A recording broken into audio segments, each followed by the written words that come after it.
Hey, Cam Roberts here. Today I've got a very special guest. He's one of my previous guests on my podcast show, James King Baskin. James, thanks for joining the Facebook and YouTube and LinkedIn Live today. Thank you, Cam. Woo! Now, mate, you're from the Outsource Kings. We've hooked up before on a podcast program, and today you're going to talk about how to do more with less work, right? Yep. Yeah, mate. Our book. A new book. Show us the book. What's the book about? So the book is about your first virtual assistant and appointment setter. Cool. Just want to run that. You just dropped out really quick then, so just give that another plug really quick before we get on. Sure. Yeah, it's about hiring your first virtual assistant and appointment setter. Okay, cool. Awesome. And what we'll do, we'll put the link in there as well for folks. But before we get started, you've had a great journey. We're just talking off air about where you started and, how you're getting traction. So how about some, fill in the gaps between last time we spoke and where you are now? Yeah. So for anyone off air that probably didn't hear us because it was just us talking, my team had cold emailed Cam and got me on the podcast. It was very unexpected on my part and appreciative of Cam for having me. And we were like, I don't even know what we were doing at that point. It was that phase where we were doing anything, everything to get income into the business. And it's been 2 years now. Obviously, we've stayed in touch over time, but it's been 2 years since I have been on Cam's podcast.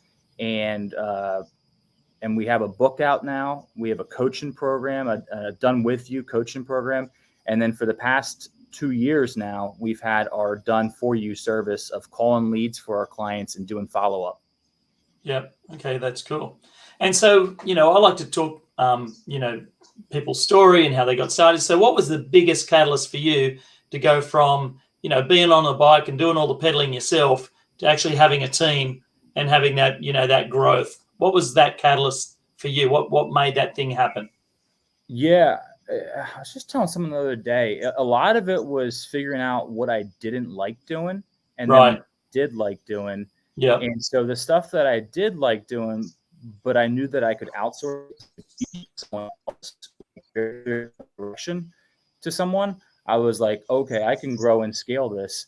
And now we've got it to where my team, they can coach other business owners, and it's a virtual assistant coaching business owners. So it's just like a magnifier or a multiplication of myself. Yeah. Excellent. And I know, I speak to a lot of people on business and advise a lot of people with their marketing, and, I see people get stuck, taking that first step.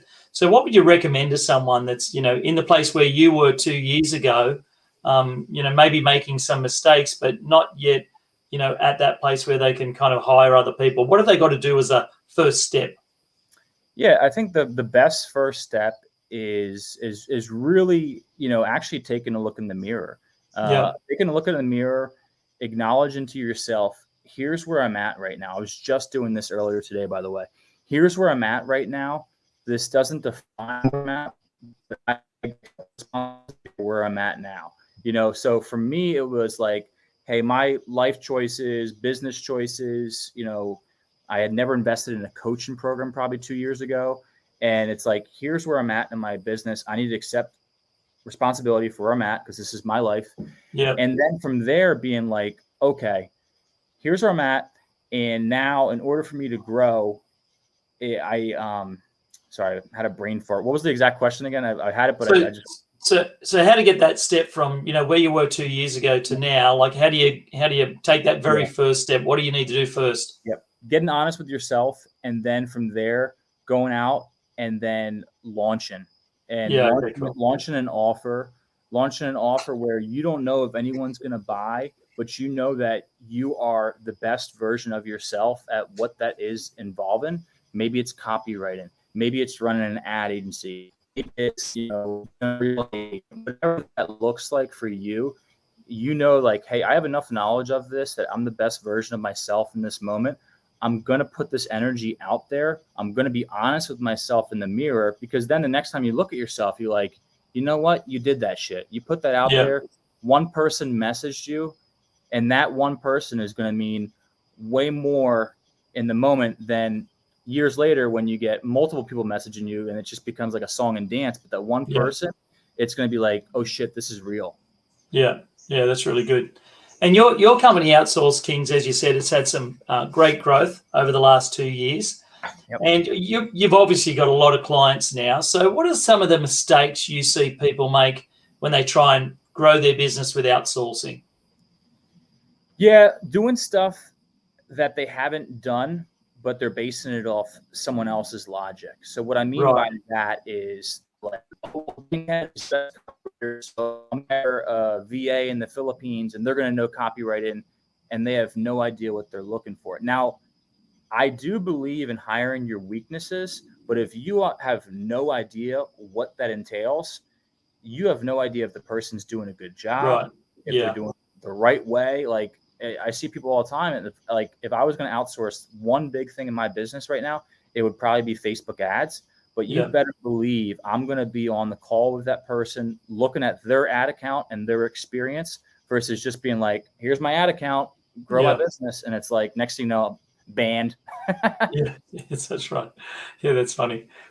I'll tell a funny story. We actually advised a client not to do something about a month ago, and they went and did it and got their account banned. It's like, well, we told you. But anyway, so it happens. Folks, if you're watching, Facebook will ban your account if you break the rules. They didn't even get a slap on the wrist. It was bang, straight. Not just the ad, the whole account was shut down. It's like, they're ruthless, right? Yikes. Ruthless. So, okay, so there's some of the mistakes people make with outsourcing. So, look, how do you find a good VA? How do you find someone? What do you look for when you want to grow your business? Yeah, and before I forget, I'm actually going to link my digital flip book to your audience for free. Okay, cool. Basically, they can have a free copy of my book. It's a flip book, so it's just like a book. It actually like makes the sound that pages turn digitally. Yeah. Pretty cool. Yeah, that's cool. And my publisher, he created that with whatever company, and so I do want to provide that to people because that also will go way more in depth than I can go on this time that we have together. Yeah. So what I look for in a good hire is someone that believes in what I'm doing, and they might even have feedback. Like if someone's just like, "Hey, here's my pay rate," and all they care about is money, people in the country that are hoping that someone's going to provide for them and help change their life with a job. I get that 100%, and I acknowledge that. But my experience has been the really good hires that I've had, they've never once made it about money. And they've always made it about belief in me and my company.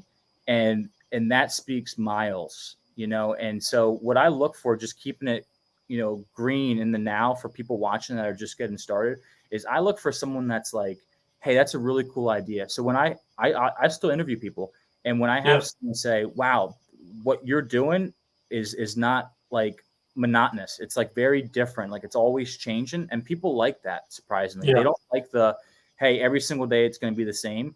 Like when I interview people, they're like, oh, that actually sounds kind of exciting. So if someone's getting excited about the position before you've even made an offer about pay, that's a really good sign. All about, like, well, what's the bonus structure like? What's the commission? What's the hourly rate right from the get-go? Not necessarily a red flag, but it shows you that where they're at is they're just thinking more about money than actually about what they can bring to the table with you as an employee. Yeah, and being part of a team, right? Exactly. Okay, cool. Now, your company, Outsource Kings, you've had some great growth, as we've already discussed. But what types of businesses have made the migration or made the step into outsourcing that maybe weren't there 2 years ago because of what's gone on in the world? Oof, man. So we just had a coaching client that we just worked with. Our coaching program, it's 6 weeks currently, and it's very intense. And we work with the business owner, very hands-on. And this guy has a garden design living company. So what that is these are your people that move your pool, your whole backyard, the fire pit around the pool, the plasma TV. And so because this will help really paint the picture of how COVID and how VAs have impacted this industry. So he's like, I want a project manager that can field requests for me, not necessarily quote, but he wants to stick to selling and quoting, but he wants someone to handle the referrals, handle the new leads. And so we helped him hire a project manager. That person didn't know anything about like the landscape design, virtual, because this is all virtual, by the way. They do a whole presentation. It's crazy. It's like, I remember CAD software 20 years ago when I was in high school, and I was like, nothing. Now it's like, it's a video game. And so working with us, he hired 2 project designers, which that wasn't even part of our offer. He was like, yo, I'm going to hire 2 project designers based on what you taught me. I'm like, awesome. You know, good attitude, good mindset. And he got 2 project designing for him now. So the fulfillment of the design for quotes is done. He quotes it, they design it. And then he has a project manager secretary answering calls and making phone calls. And so that was one person in particular that used to have to go out to people's houses, bid on a job, go back to them 48 hours later, show them a whole mock-up of what was designed. He's doing this for a Zoom call within 24 hours now, and he's quoting within 24 hours, and he's just blown up. I talked to him about a week ago, and he's like, the VAs have been with him for a month and a half now, so he's retained them as good hires. And he's like, the amount of time I have for my family and for just selling, which is what he loves to do, he's like, is priceless. So that's one industry particular that really just like zoomed out and hired VAs to scale. Okay, cool. So James, you're just jumping in and out of the with a connection, not a great connection today, but that's cool. We'll keep pushing on. But a question I wanted to ask you was about outsourcing. Is like that's an example of a company that's used outsourcing successfully.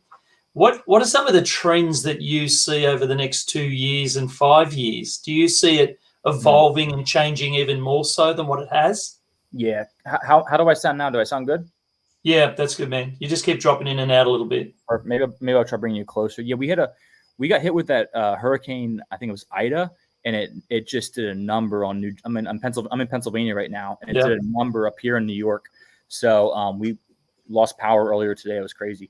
So in the next 2 to 5 years, I see a few things. I see more people using more sales roles. I definitely see that happening.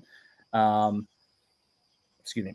So in the next 2 to 5 years, I also see a few other things because I examine this stuff a lot. I see a lot of text message answering services starting to pop up.